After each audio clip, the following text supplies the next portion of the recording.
Kembali lagi dengan saya Zainuddin dengan NIM 1905 10192. Jadi lanjutan dari video asas-asas hukum asuransi. Di sini saya akan coba menjelaskan topik 9 yaitu perjanjian asuransi. Baik, saya akan mulai share screen dulu.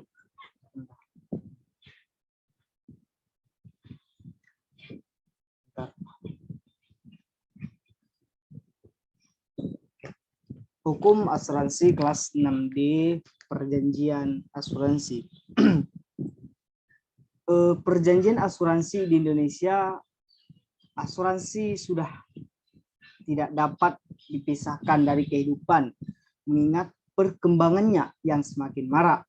Disadari atau tidak, asuransi merupakan satu-satunya instrumen keuangan yang dapat memberikan perlindungan atau jaminan pendapatan dan kesejahteraan hidup bagi ekonomi individu maupun organisasi dari risiko-risiko kehidupan yang dihadapi yang tidak diketahui kapan datangnya. Asuransi kini telah menjadi salah satu alternatif terbaik dalam menabung dan merencanakan keuangan dan masa depan, serta salah satu instrumen investasi jangka panjang. Asuransi tidak hanya sebagai alat penyebaran risiko bisnis, namun juga memberikan manfaat dalam melindungi pribadi, harta, dan tanggung jawab atau liabilities. Maka semestinya asuransi tumbuh dengan sangat pesat. Bentar. Dan terbesar luas di seluruh Indonesia. Sorry, kamera tadi jatuh. Next, lanjut. Perjanjian asuransi. Kenyataan ini tentu saja suatu anomali atas potensi asuransi yang demikian besar dari dunia usaha. Rasio dunia usaha dan masyarakat yang berasuransi dengan potensinya masih sangat rendah.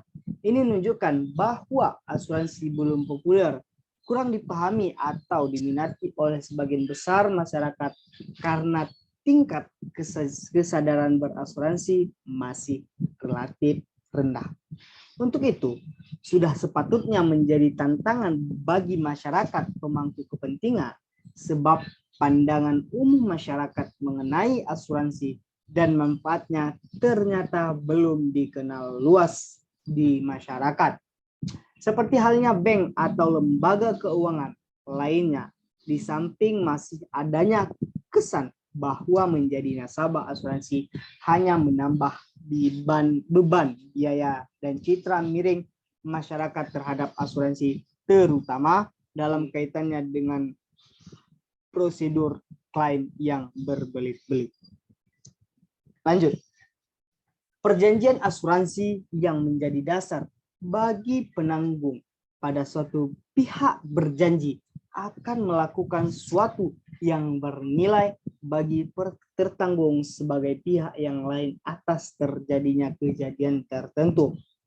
Perjanjian yang mendasari bagi satu pihak mengambil alih suatu risiko yang dihadapi oleh pihak yang lain atas imbalan pembayaran sejumlah premi. Kemudian, menurut Purwosojitopo berpendapat tidak tepat memasukkan perjanjian asuransi dalam tingkat yang sama dengan pertambahan atau untung-untungan.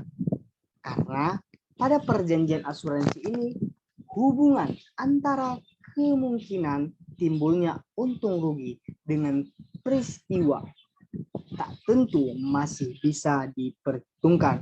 Sedangkan pada perjudian, hubungan antara kemungkinan timbul untung rugi dengan peristiwa tak tentu bisa diperkirakan. Akan tetapi ini tergantung pada nasib orang yang terjadi. Adanya pengalihan risiko diimbangi dengan premi sebagai pengganti kerugian yang timbul membedakan antara perjanjian asuransi dengan perjudian. Selain itu, dalam perjanjian asuransi sudah diatur apa yang menjadi objek dari asuransi itu. Perlu kita garis bawahi bahwa perjanjian asuransi sudah diatur apa yang menjadi objek dari asuransi itu, yakni adanya kepentingan yang merupakan syarat mutlak adanya perjanjian asuransi ini. Next, bentar saya geser dulu.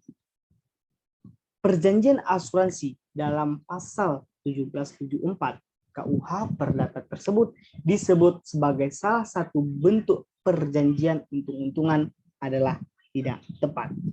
Dalam perjanjian untung-untungan tidak terdapat kemungkinan terjadi pemenuhan prestasi secara seimbang, sehingga prestasi secara timbal balik tidak terpenuhi. Peristiwa yang belum pasti terjadi itu merupakan syarat baik dalam perjanjian untung-untungan maupun dalam perjanjian asuransi. Perjanjian itu diadakan dengan maksud untuk memperoleh suatu kepastian asas kembalinya keadaan atau ekonomi seperti keadaan sebelum terjadi peristiwa.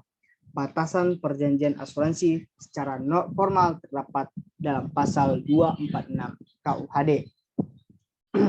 Selanjutnya yang terakhir, perjanjian asuransi bukanlah perjanjian untung-untungan. Alasannya, yang pertama, adanya pengalihan risiko diimbangi dengan premi yang dibayarkan, sehingga premi ini disebut sebagai pengganti dari kerugian yang timbul. Yang kedua, kepentingan dalam perjanjian asuransi merupakan syarat mutlak pada saat terjadinya peristiwa tidak pasti. Yang ketiga, kalaupun ada gugatan yang diajukan baik dari pihak penanggung maupun tertanggung, diselesaikan melalui pengadilan. Dan yang keempat, adanya suatu akibat hukum dari perjanjian tersebut, yaitu timbulnya hubungan timbal balik dalam perjanjian asuransi, yaitu timbulnya hak dan kewajiban dari masing-masing pihak. Itu saja mungkin dari penjelasan dari saya. Perjanjian asuransi itu, sekali lagi bagi yang teman-teman yang ingin bertanya atau kurang jelas dari penjelasan saya, silakan komen di bawah, jangan lupa like video ini, dan kalau bermanfaat silakan share ke teman-temannya lain. Terima kasih. Assalamualaikum warahmatullahi wabarakatuh.